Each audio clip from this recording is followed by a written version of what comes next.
এবার খেলার প্রসঙ্গে আসবো, কারণ কিং কোহলির ঝড় কার্যত টিম ইন্ডিয়া জয় পেল না। 7 বছর পর লক্ষ্য করা গেছে কিং কোহলির সেঞ্চুরিতেও জয় পেল না ভারত। পরাজয়ের পর এবার হতাশ কিং কোহলি এবং বোলিং পাশাপাশি ফিল্ডিং ব্যর্থতায় ডুবলো ভারতীয় দল। বিস্তারিত জগৎ সঙ্গে যুক্ত হয়েছে প্রতিনিধি বিপ্লব চন্দ্র। বিপ্লবদা, কি জানতে পারছো?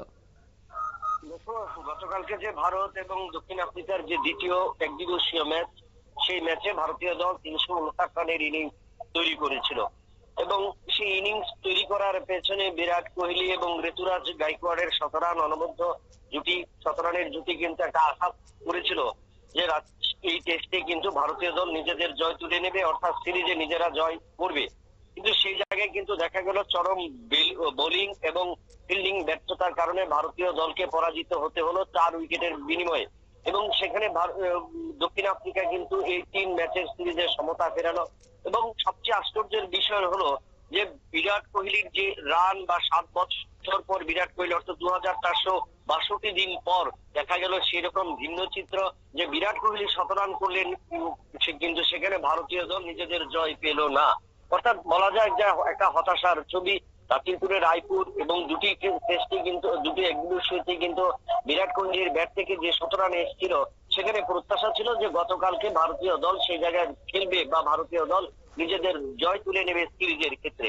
কিন্তু এই যে অনভিপ্রেত যে চিন্তা ভাবনা, যা পরিকল্পনা, সেই জায়গায় যে একদমই জঘন্য ফিল্ডিং বা জঘন্য বোলিং এর কারণে কিন্তু 2462 দিন পর বা 7 বছর পর কিন্তু বিরাট কোহলির 17 রানের পরও ভারতীয় দল জয় পেল না। এবং এর কারণে প্রশ্ন উঠতে শুরু করেছে একাধিক। এবং সেই জায়গায় কিন্তু শুধু বিরাট কোহলি নয় কিংবা ঋতুরাজ গাইকোয়াড় নয়, সেই জায়গায় কিন্তু ভারতীয় দলের অধিনায়ক বলে দিলেন যে জঘন্য বোলিং এবং জঘন্য ফিল্ডিং এর কারণেই কিন্তু ভারতীয় দলকে এই ম্যাচে পরাজিত হতে হয়েছে। এবং যার কারণে তৃতীয় ম্যাচ যেটা রয়েছে আগামী শনিবার, সেটা বিশাখাপত্তনমের এই ম্যাচ, এবং এই ম্যাচের আগে কিন্তু ভারতীয় দলের কাছে একটা অনেকটাই চিন্তার ভাগ। এবং সেই ক্ষেত্রে ভারতীয় দল কিভাবে নিজেদের রণনীতি তৈরি করবে, সেটা কিন্তু একটা বড় প্রশ্ন চিহ্নের মুখে। শতাব্দী, কোহলির সেঞ্চুরির পরও দল সেক্ষেত্রে লড়াইটা ধরে রাখতে ব্যর্থ হয়েছে। এতে কি মনে হচ্ছে ব্যাটিং অলরাউন্ডারদের ভূমিকা নিয়েও নতুন করে এবার ভাববার সময় এসে গেছে? দেখো, নিশ্চয়ই সেই প্রশ্নটা উঠে আসছে, কারণ ইতিমধ্যে কিন্তু ভারতীয় দলের অধিনায়ক কিন্তু সেই কথাটাই বলে দিয়েছিলেন যে জায়গায় যে গতকালকে প্রথম সবচেয়ে টার্গেট হলো যে 20তম ম্যাচে, টানা 20তম ম্যাচে ভারতীয় দল একদিবসীয় ম্যাচে টসে জয়লাভ করতে পারেনি। সেটা হলো একটা দুর্ভাগ্য।